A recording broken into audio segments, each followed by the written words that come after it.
नमस्कार मेरे प्यारे भाइयों, मेरे परमात्मा के प्यारे जीव हंसों। मैं बंदी छोड़ से यही अरदास करता हूं कि आप सब मेरे भाइयों का विवेक पहले से ज्यादा और ज्यादा से ज्यादा बढ़ता ही जाए और ऐसी कोई दुविधा ना रहे, ऐसी कोई शंका ना रहे जो आपके अंदर घर कर पाए। 1% भी ऐसी कोई शंका नहीं होनी चाहिए जिसके कारण आप भक्ति ना कर पाओ, आपका विश्वास अडिग ना हो पाए। ऐसी किसी भी शंका को अपने दिमाग में नहीं रहने देना चाहिए, क्योंकि बहुत से ऐसे लोग आएंगे आपके जीवन में जो आपको कहीं ना कहीं भ्रमित करने में लगे रहेंगे। वो खुद तो भ्रमित होंगे ही, लेकिन वो आपको भी भ्रमित करने में लग जाएंगे। अब ये आपने देखना है कि आपने भ्रमित होना है या नहीं, क्योंकि मेरे भाई इस काल के लोक में किसी पे भरोसा नहीं कर सकते। कौन क्या बता रहा है, कैसे समझा रहा है, कैसे भरमाना चाहता है, किसी पे भरोसा नहीं करना है। अपनी बुद्धि पे, अपने विवेक पे और परमात्मा की वाणी पे भरोसा करना है। वाणी से पहचानिए साधु चोर की हाट, और अंतर की करनी से निकले मुख की बात। अगर चोर और साधु को पहचानना है तो वाणी से पहचानो। क्या वाणियां दिखा के क्या अर्थ करा जा रहा है, कैसे वाणियों को घुमा घुमा के आपको भ्रमित किया जा रहा है, आपने इस पे विचार करना है। बहुत से आएंगे अभी 2020 के अंत तक, बहुत से ऐसे आ जाएंगे जो आपको भरमाने में कोई कसर नहीं छोड़ेंगे। कोई कहेगा नाक पे ध्यान लगाने से परमात्मा मिलता है, कोई कहेगा नाभि पे ध्यान लगाओ, कोई कहेगा श्वासों पे ध्यान लगाने से परमात्मा मिलता है। हजारों प्रमाण दिखा देगा श्वासों के, जहां पे श्वासों को ही सार बोल के संतों ने बयान किया है। ऐसी ऐसी वाणियां दिखाएगा। कई लोग आपको कहेंगे कि दिल में परमात्मा रहता है, हृदय में परमात्मा रहता है। हजारों वाणियां दिखाने लग जाएंगे।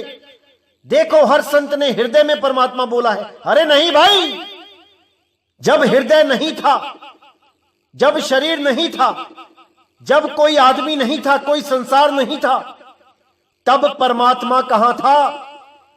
क्या तुम्हारा शरीर बनने के बाद तुम्हारा दिल बना तो परमात्मा अपने स्थान से हटके तुम्हारे दिल में आके बैठ गया? परमात्मा अडोल है, अडोल।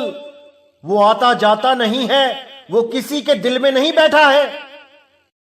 कबीर साहब अपने हर सत्संग में बताते हैं कि हृदय चक्र में कौन बैठा है, हृदय कमल में किसका स्थान है, सब बताया गया है। अगर फिर भी कोई नहीं समझ पाता है और अपने आप को सही सिद्ध करने के लिए कबीर साहब को झूठा करने की कोशिश करता है, उस आदमी का मुख तक नहीं देखना चाहिए। उसका सत्संग सुनना तो बहुत दूर की बात है, उसका तो मुंह भी नहीं देखना चाहिए। जो कबीर साहब की वाणियों को झूठा सिद्ध करके अपने आप को गुरु सिद्ध करना चाहता है, ऐसे लोगों से दूरी बना के रखनी चाहिए। ये लोग कोरोना से भी ज्यादा खतरनाक हैं। कोरोना तो केवल एक शरीर खत्म करेगा, एक बार मारेगा। ऐसे लोगों की वजह से 84 में जाके लाखों करोड़ों बार मरना पड़ेगा। ऐसे लोगों से हमेशा दूरी बनाए रखना है और परमात्मा की वाणी पे विचार करना है। क्या कहते हैं हमारे बंदी छोड़ सतगुरु कबीर साहब?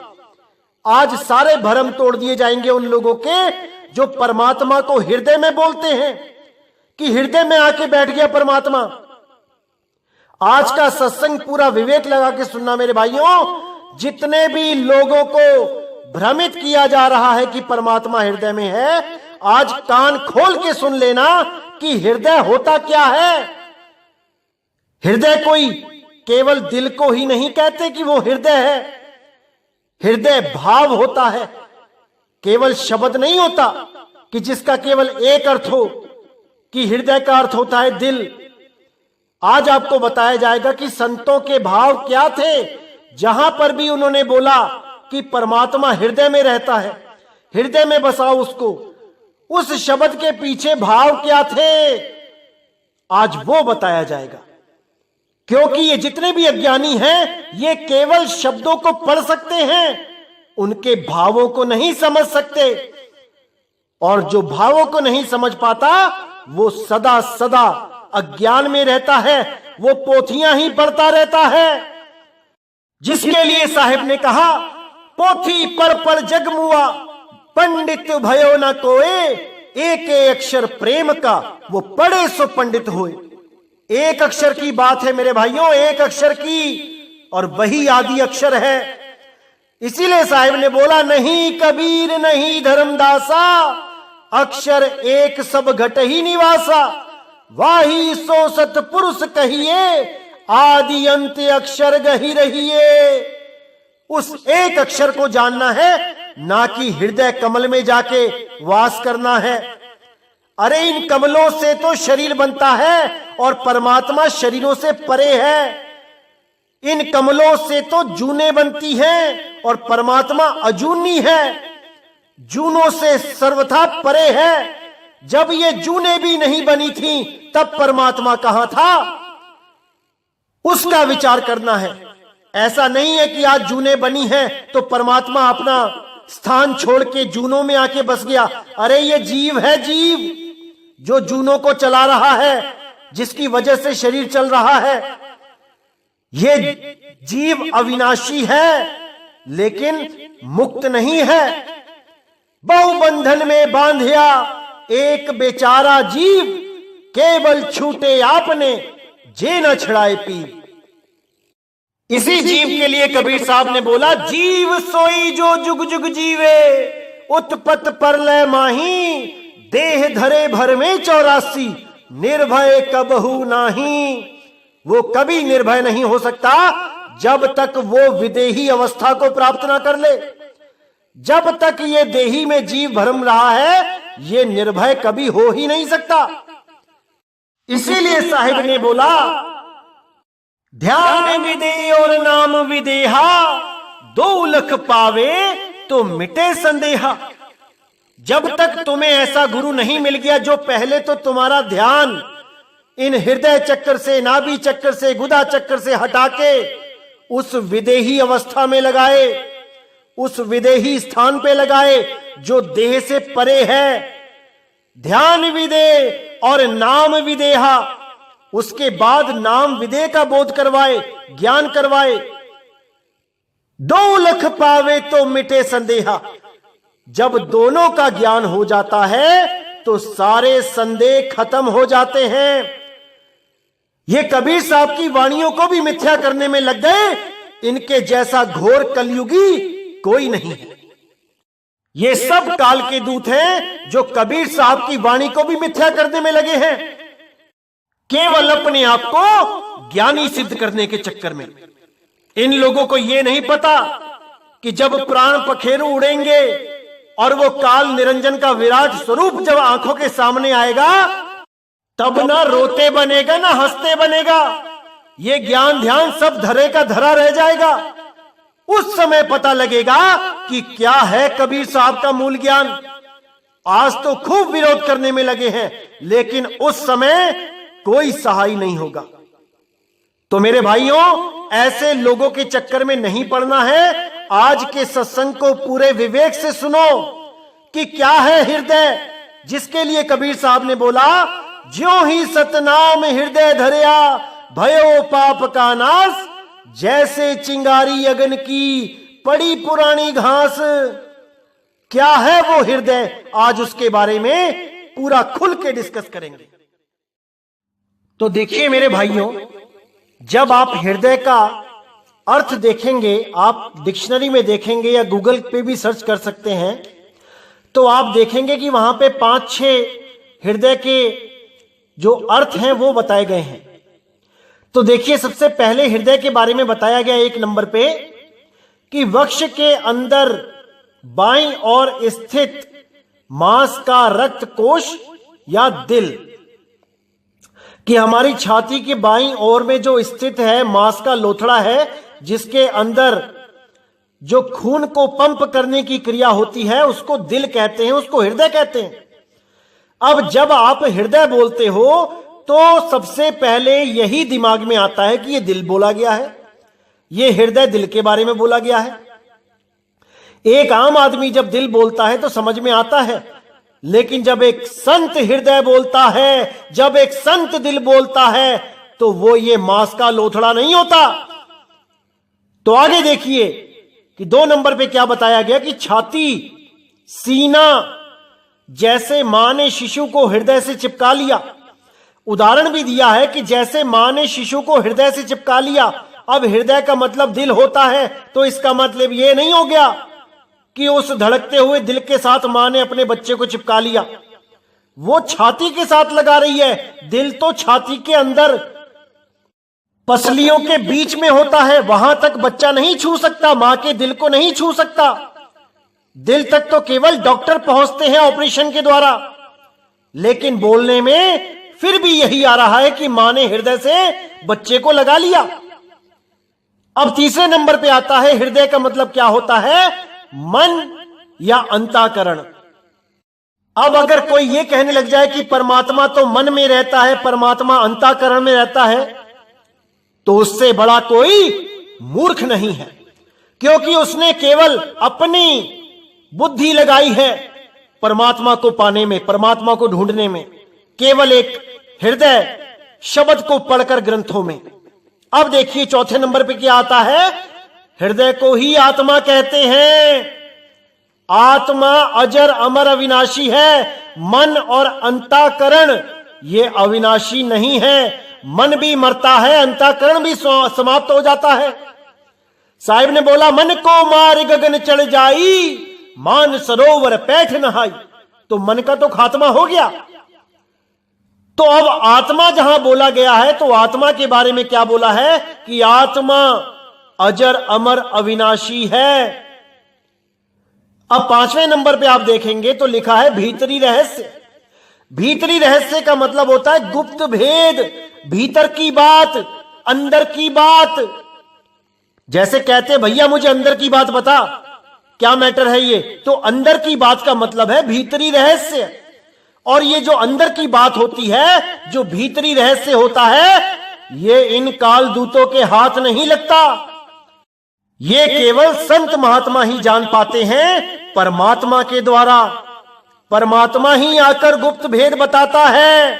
वो भीतरी रहस्य, गुप्त भेद परमात्मा ही बताता है, और वही भेदी सतगुरु कहलाता है। इसीलिए साहिब ने बोला वस्तु कहीं ढूंढे कहीं, कैसे लागे हाथ, गुप्त वस्तु तब मिले जब भेदी लीजे साथ।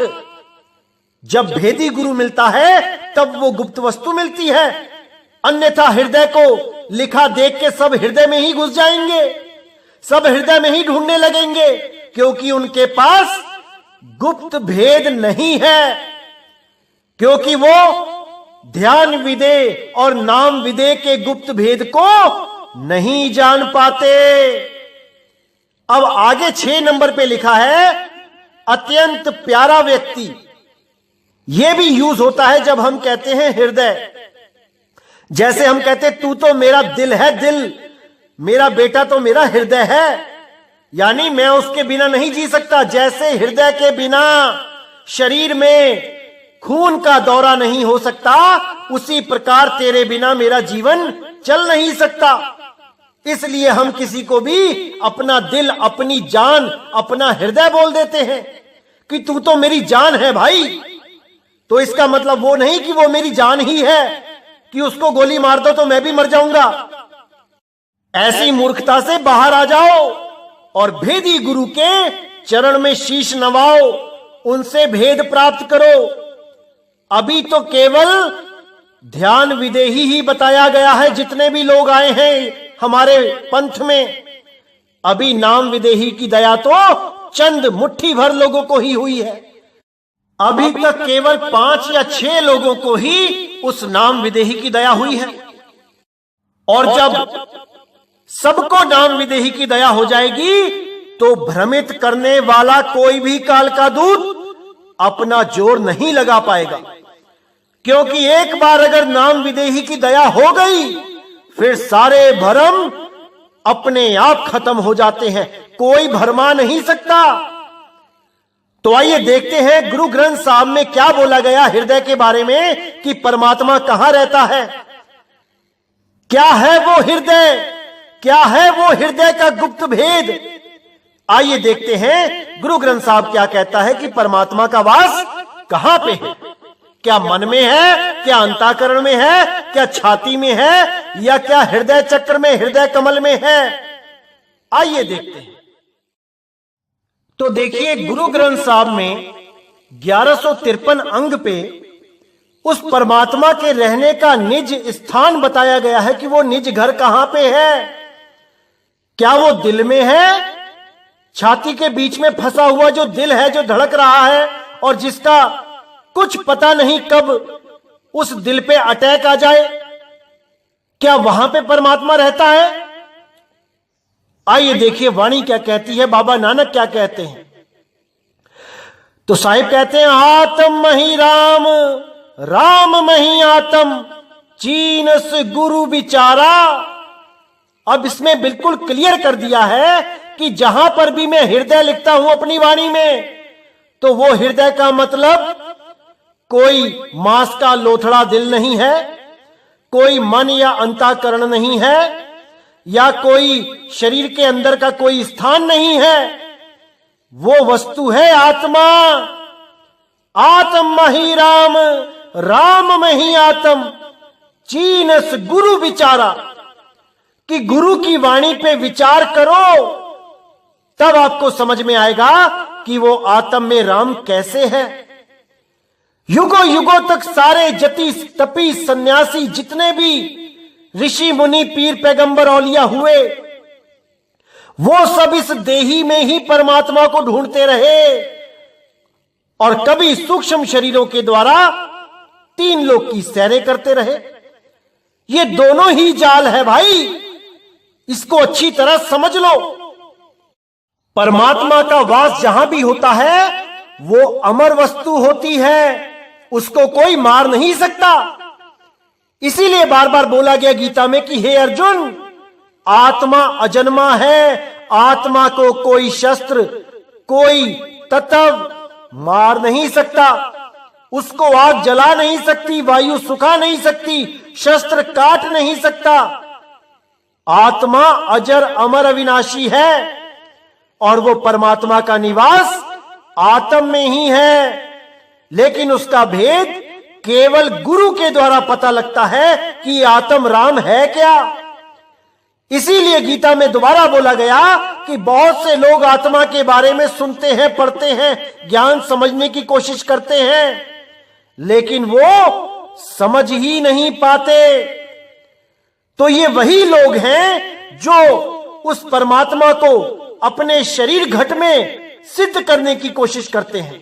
ये वही लोग हैं, इनसे हमेशा दूरी बनाए रखो, नहीं तो ये लोग खुद तो 84 में जाते ही जाते हैं, आप जैसे भोले भाले लोगों को भी 84 का दरवाजा दिखा देते हैं। बिल्कुल सावधान रहना है ऐसे लोगों से। इनसे सवाल करो, इनसे सवाल करो कि जब शरीर नहीं था, ये हृदय नहीं था, ये दिल नहीं था, तब परमात्मा कहां था। क्या परमात्मा भी चलने फिरने लग गया कि आज कोई बच्चा पैदा हुआ तो उसके दिल में आके परमात्मा बैठ गया, और जब वो बच्चा नहीं था, पैदा नहीं हुआ था, तब परमात्मा कहीं और रहता था।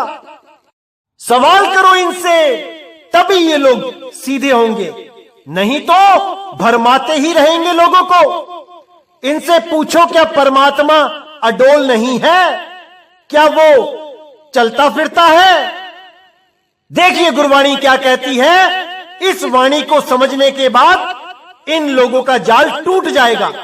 ये कहीं मुंह दिखाने लायक नहीं रहेंगे जो आज परमात्मा को हृदय में साबित करने में लगे हैं। आगे फिर बाबा नानक ने इशारा किया कि माता पिता माया देहसी रोगी, रोगी कुटुंब संजोगी, कि माता पिता के द्वारा जो माया रूप की ये देह है जो बदलती रहती है, ये सब रोगी हैं। और रोगी कुटुंब संजोगी, ये जितने भी कुटुंब हैं ये सब रोगी हैं। इसीलिए साहिब ने साफ कह दिया कि इस देही में परमात्मा नहीं है भाई, वो विदेही है, वो जूनों से परे अजूनी है, उसको जानना है। जब ये शरीर नहीं बना था तब परमात्मा कहां था, उसको जानना है, क्योंकि वो अडोल है। वो शरीरों के बनने का मतलब ये नहीं कि वो अपने स्थान को छोड़ के शरीरों में आ जाता है, ऐसा नहीं होता। आवे ना जावे, जन्मे नहीं मरे, सोई निज पीव हमारा हो, सोई निज पीव हमारा हो। तो आगे साफ बोल दिया साहिब ने कि हरि पद चीन भय से मुक्ते, गुरु का शब्द विचारा। जब गुरु का शब्द विचार करोगे कि वो शब्द विदेही क्या है, वो नाम विदेही क्या है, तब मुक्ति मिलेगी। अन्यथा यही 84 लाख जन्मों में भटकते फिरोगे। इसीलिए साहिब ने आगे साफ कह दिया कि नाम विसारी चल ही अनमार्ग, अंत काल पछताही। कि उस नाम विदेही को विसार के जो अनमार्ग दूसरे ही मार्गों पे चलने लग जाते हैं, वो अंत काल पछताएंगे। जब काल निरंजन से, जब उस मौत से उनका सामना होगा तो उनको बचाने कोई नहीं आएगा, क्योंकि उन्होंने नाम को विसार दिया है। अब उनको अकेले ही उस काल निरंजन का, उस मौत का सामना करना पड़ेगा, कोई बचाने नहीं आएगा। क्योंकि साहिब ने साफ बोला है केवल वही बचेगा जिसने सतनाम को याद किया।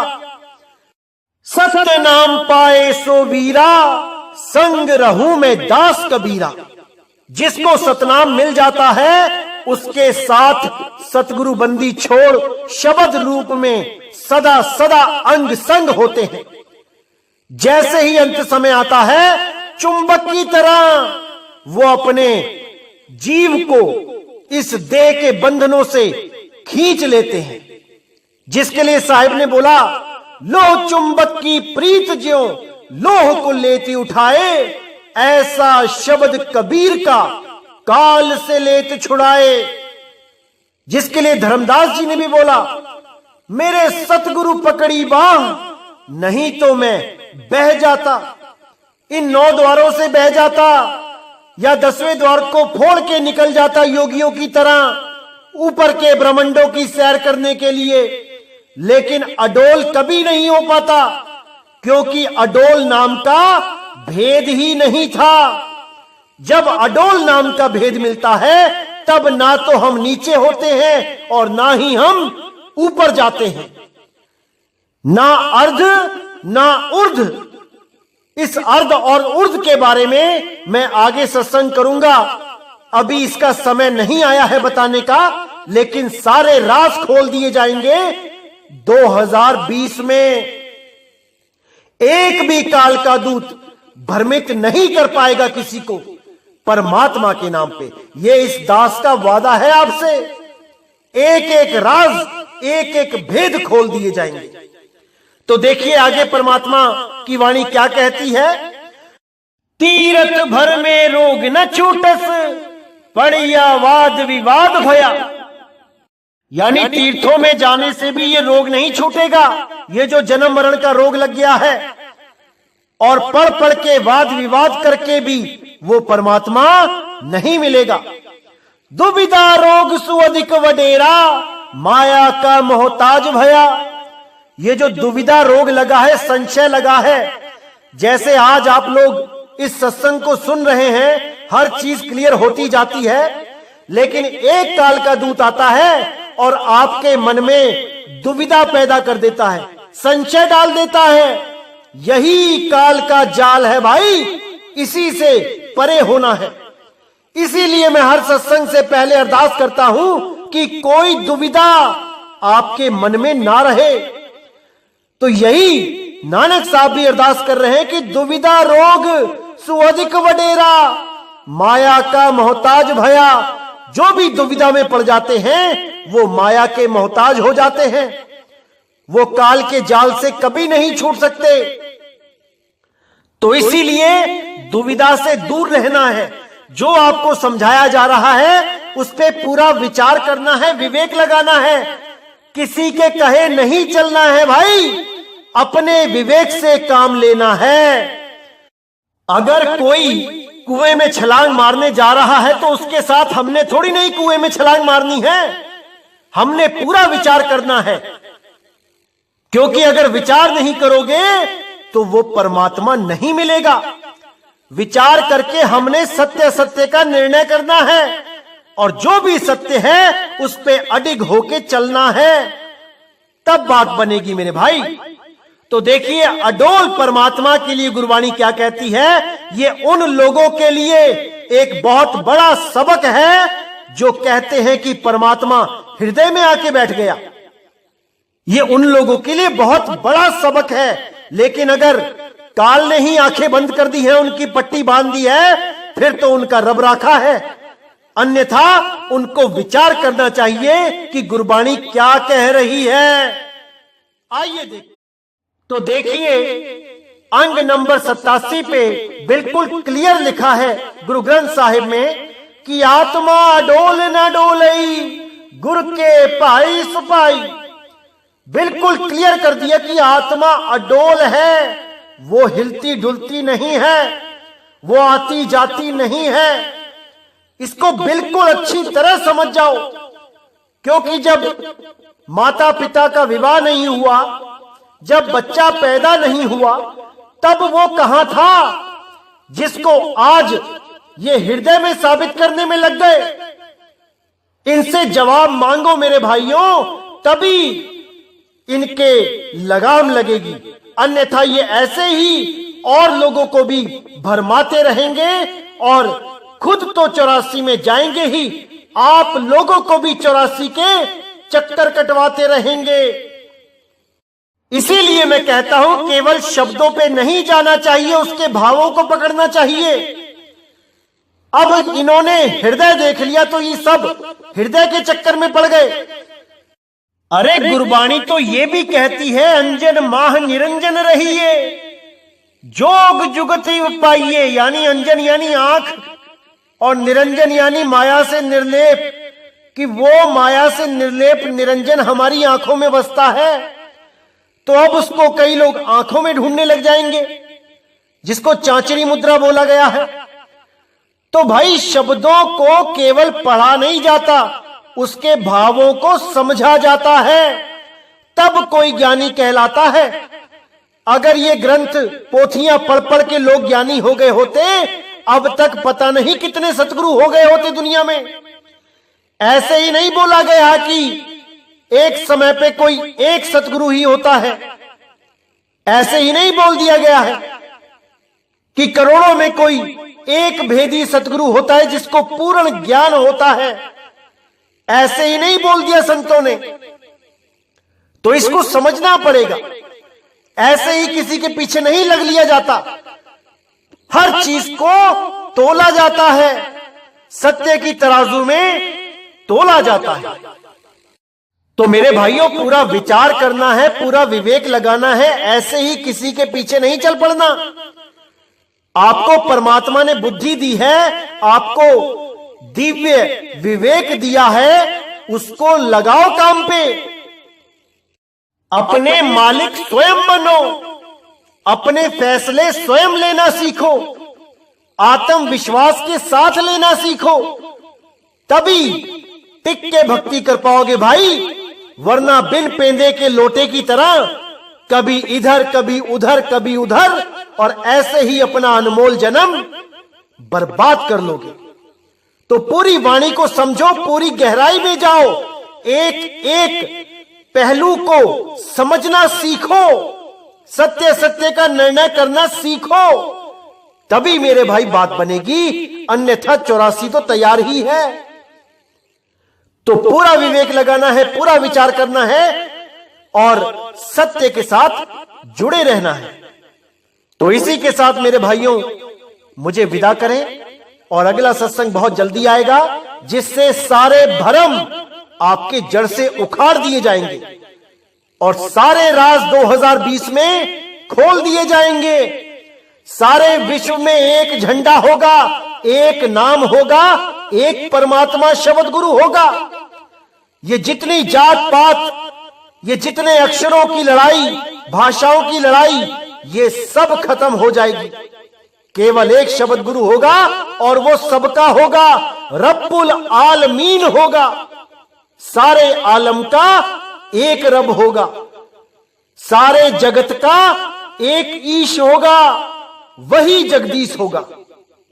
इसीलिए वाणी में बोला गया था, जब आएगा बीसम बीसा, ना रहेगा ईसा, ना रहेगा मूसा, राज करेगा जगदीशा।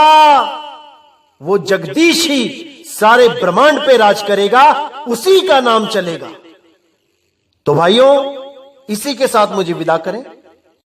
जय गुरु बंदी छोड़ विराग साहिब, जय गुरु बंदी छोड़ साधु शरण साहिब, जय गुरु बंदी छोड़ बाबा मदन साहिब, बाबा नानक साहिब, बाबा अंगद देव, बाबा गरीबदास जी, बाबा पलटू साहिब, बाबा भीकादास, बाबा दादू साहिब जी, मेरे सभी संत। जय जय सतगुरु बंदी छोड़ सतगुरु सत्य कबीर साहिब की सदा ही जय हो, सदा ही जय हो। मेरे मालिक की साहिब बंदगी सत ना।